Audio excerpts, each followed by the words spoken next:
Innovative science classes జరుగుతున్నాయి మన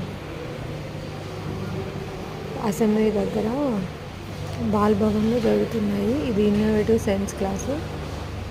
science గురించి, హ్యూమన్స్ గురించి, బాడీ పార్ట్స్ గురించి అన్నీ చెప్తారంట. ఇక్కడ అడ్మిషన్స్ ఇంకా జరుగుతున్నాయి.